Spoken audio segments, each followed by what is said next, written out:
자, 10세기에 동양의 수학과 서양의 수학이 이슬람 제국에서 만납니다.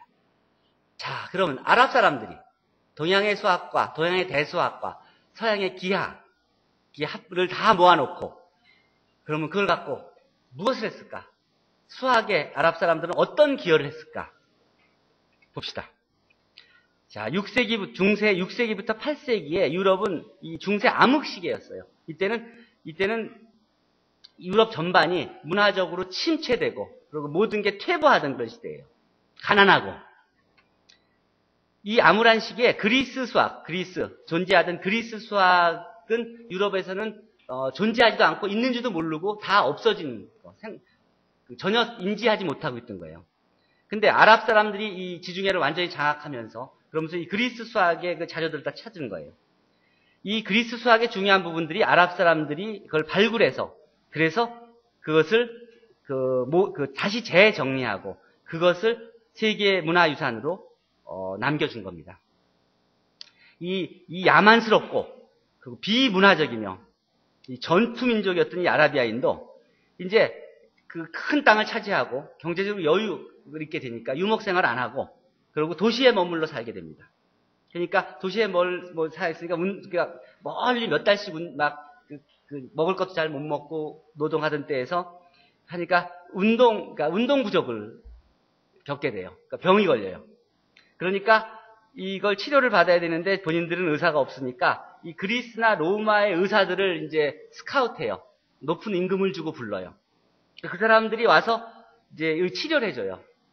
병을 치료하는 후에 시간 여유가 생긴 의사들이 이제 여유가 있으니까 이제 그 자기들의 문화, 책도 설명해주고 읽어주고 또 교양도 가르쳐주고 그러면서 이제 유럽 문화가 이슬람 세계에 점차적으로 펴집니다.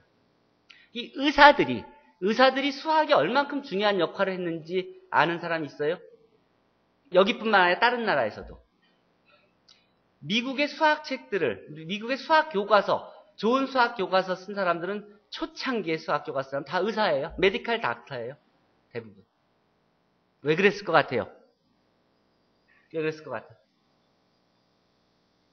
그러니까 지금부터 150년 전만 해도 미국에서도 미국이 넓은 나라잖아요. 그러니까 몇 개 도시에서들은 교육이 이루어졌지만 시골에는 교육이 별로 정상적이지 않죠. 그래머 스쿨이 있고 그렇지만은 거기서 문법 가르치는 거지. 말 그대로 그래머 스쿨이지. 수학, 과학 이런 거 가르치는 사람도 없고. 의사들은 적어도 도시에서 대학 교육을 받은 사람이죠. 의대에 들어가려면 수학을 웬만큼 배워야지 의대에서 뽑아지니까 수학을 잘하는 사람들이 대학에 들어가죠. 대학에 들어가서 수학을 배우고 그 다음에 의술을 배운 다음에 의사가 되죠.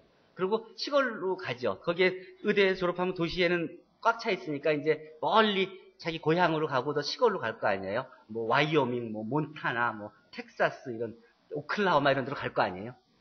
그렇지 아이오와 이런 데 이제 한가한 시골 마을로 갈 거죠. 시골 마을에 가서 의사가 정착을 해요. 정착을 하고 그러고서는 이제 환자를 보죠. 근데 생각해봐요. 이 마을이 옛날 얼마나 조그맣잖아요. 지금도 그런데 미국 도시에 가보면 알겠지만 몇백 명 또는 많아야 몇천 명 사는 도시들이죠. 그치? 그지 환자가 자주 있겠어? 그러니까 대부분은 환자가 별로 없는 긴 저녁 시간이 많죠. 근데 자기 애를 공부를 시켜야 될 거 아니야? 그 중에서 다른 거는 그래머스쿨에서 배우지만 그러니까 수학 같은 걸 보통 자기 아버지가 어떤 어머니가 애를 가르치게 돼요. 근데 가르치다 보니 자기는 잘 아니까. 근데 가르치다 보니까 시간은 많고 그러니까 재미도 있고 시간 남으니까 그 사람들이 수학책을 써요. 에리스메틱 책들을 쓰기 시작해요. 근데 그러니까 그 사람 수학 전공자도 아니죠. 근데 자기 애를 가르치려고 쓰는 거니까 초등학교 교과서 같은 거 쓰면 얼마나 쉽게 이해 잘 되게 쓰겠어요. 시간은 엄청 많고 밤은 길고 그러니까 아주 잘 설명하는 수학책, 아주 엘레멘터리한 수학책들을 쓰기 시작해요. 그때까지만 해도 미국은 수학의 완전한 후진국이에요. 완전한 후진국. 저널 하나 없고 논문 쓸 수 없는 그런 후진국이에요. 근데 그러면서 19세기 말이 되죠. 이 동양이 서양의 그 힘에 무기에 압도되면서 서양 과학기술을 배우게 되고 그러고 수학을 배우기 시작하죠. 그러니까 수학을 아무것도 모르는데 서양 수학을 배우려니까 제일 쉬운 책이 필요하지. 그렇죠? 근데 영국 책, 독일 책, 프랑스 책들은 그렇게 쉬운 책들이 없어요. 다 그냥 어렵게 쓴 책들밖에 없지. 그러니까 별로 보고 싶지도 않고 봐도 도움이 안 되는 책이야. 그럴 때 그 미국 책들이 아시아에 오는 거예요. 그 의사들이 쓴 책들이. 보니까 딴 책, 프랑스 책은 프랑스 말 잘 몰라서도 못 읽지만 읽을 수도 없게 복잡하고 독일 책도 마찬가지고 한데 이 미국 의사가 쓴 책들은 읽으면 아주 쉽게 이해가 되잖아요. 그러니까 그 책들이 중국, 일본, 한국에 완전히 발굴이 되는 거예요. 그래서 이 한국 근대 수학에 굉장한 역할을 하게 돼요. 그래서 그때 우리는 미국이 그 수학의 굉장한 선진국인 줄 알았어. 미국이 큰 범선만 있고 흑함이라든지 그리고 군사력만 있는 나라가 아니라 수학을 굉장히 잘하는 나라로 이 동양 사람들이 약간 착각했어요. 지금 얘기하는 게 19세기 말이에요. 자, 어쨌든 갑시다.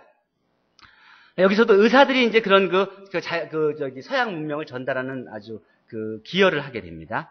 이 아라비아 학년들한테 이 유럽 문화를 가리키면서 그러면서 자연스럽게 이 수학 여러 가지 과학 기술이 이제 공유됩니다. 동방의 인도와 서방의 그리스 문화가 모두 사라진 제국에 모이고 인도를 거쳐 중국까지 연결되는 무역로 덕분에 풍부한 물자와 사상을 공급받아 유럽이 진창에서 허우적거리는 동안 수준 높은 문화가 활짝 피어집니다. 특히 미술과 건축은 내세울 만한 분야이며 의학, 천문학, 항해술, 수학 역시 당대 최고 수준을 구가하게 됩니다. 사라진 제국이. 특히 마호메드는 지식의 탐구는 천국에 이르는 길이라고 이 설교를 하면서 이 무덤에 갈 때까지 지식을 간절히 구할 것을 유언하고 죽었기 때문에 이 아랍 사람들도 이 지식을 추구하는 그런 문화가 세틀 다운 됩니다. 자, 봅시다. 구체적으로 어떤 내용들이 어떤 사라진 제국에서 합쳐지기 시작했는지. 인도의 숫자들, 이런 산스크리스터, 이런 숫자들이, 이 숫자들이 아라비아로 넘어가면서 서아라비아에서는 이런 숫자로 변하고, 동아라비아에서는 이런 숫자로 변합니다. 이것이 현재 쓰고 있는 숫자로 바뀌기 시작하는 겁니다. 16세기 뒤러가 1, 2, 3, 4, 5, 6, 7, 8, 9 이런 식으로 쓰기 시작합니다. 이 인도의 숫자가 아라비아를 거쳐서 유럽에서 완성되는 겁니다. 유클리드의 기하는 어떻게 되냐면 이 유클리드 기하는 유럽에서는 멸실된 존재하지 않는 그런 수학이었어요. 근데 이게 그리스에서 이제 아랍 사람들이 그리스를 점령하고 그러고 이제 발굴을 하면서 이런 책들이 나오니까 이걸 가만히 이제 다시 복원합니다. 다시 아랍 말로 이제 옮겨서 번역합니다. 내용이 뭔지. 1권이 기본 도형, 3권이 원론, 4권이 내적, 외적, 다각형, 또 10권이 무리수론, 11권이 입체기하. 그래서 13권을 찾아요. 13권을 찾아서 다 복원을 해요. 그리고 이걸 다 공부하고 나니까 자기들이 자연스럽게 다음 또 스스로 개척한 새로운 지식들이 있을 거 아니에요? 그 지식으로 새로운 책을 씁니다. 14권을 아랍 사람들이 쓰고 15권을 또 아랍 사람이 씁니다. 그게 입체기하, 이 첫 번째 14권은 기원전 2세기에, 그리고 15권은 6세기에 쓰게 됩니다. 이게 15세기에 이런 것들이 추가되면서, 그러면서 이게 합쳐져서 유클리드의 원론이라 그래서 15권의 책이 이때 완성됩니다. 아랍 말로.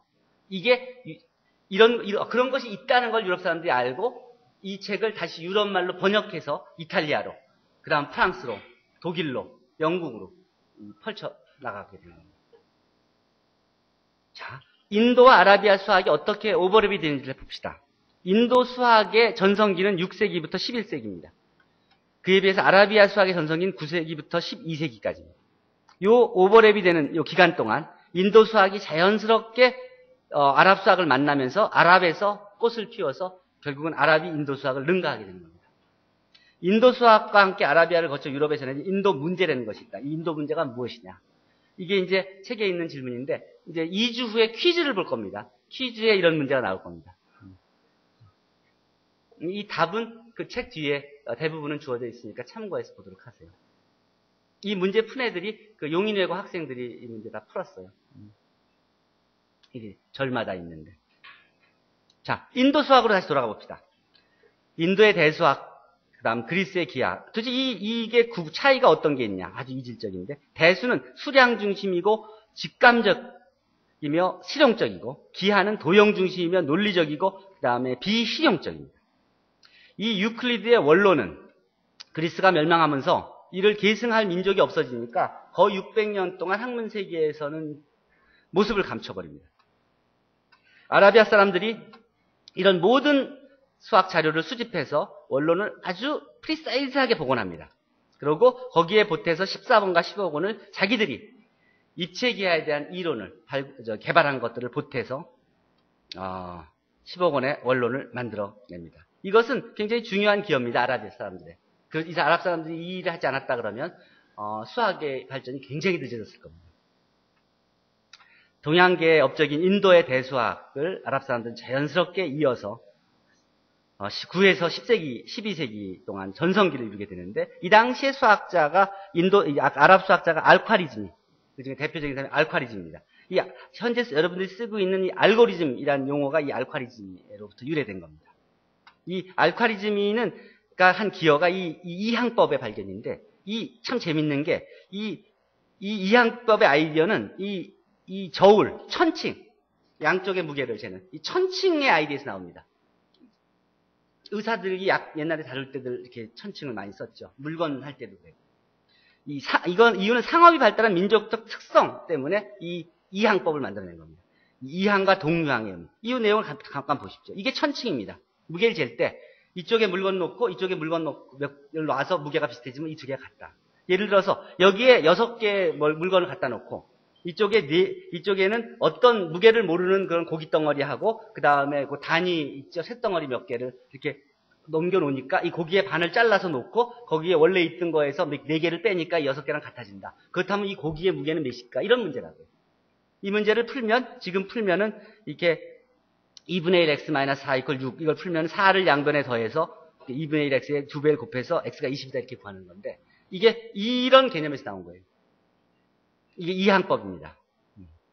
이런 거 시행착오의 법이라고도 하는데, 예를 들어 대포를 여기도 쏴보고 하니까 멀리 또는 짧게 가니까 이 정도 쏘면 가운데 맞겠다 하는 식으로.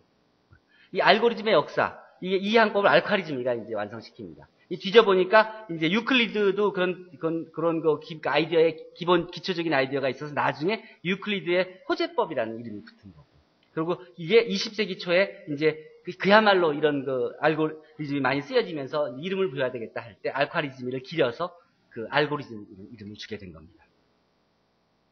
이 알콰리즘의 알고리즘이 되었습니다.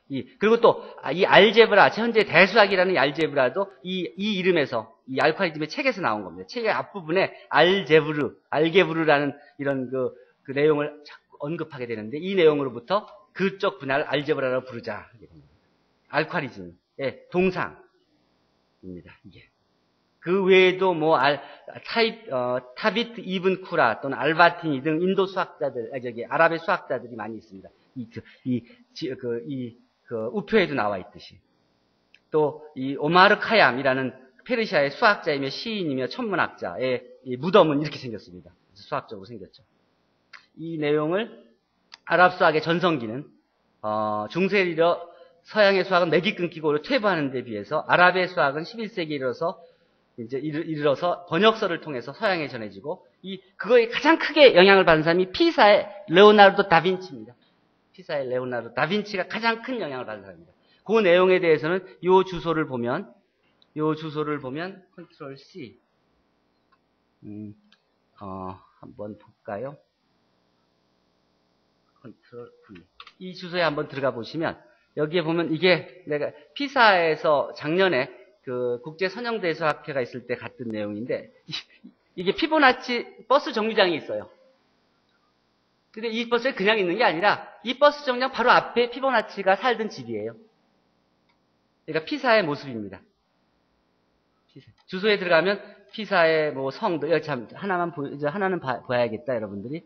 마지막, 그거는 봐야지. 피사의 사탑은 봐야겠지. 여기는 8이고, 피사의 사탑이, 피사의 사탑을 보는 걸로 오늘 강의를 마무리하도록 할까? 자, 여기 있네.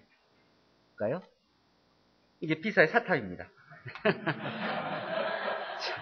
자, 이상입니다. 오늘 여기까지 하고, 다음 시간에 뭘 하냐면, 다음 시간에 우리가, 계산법의 전파, 그리고 함수로, 하도록 하겠습니다.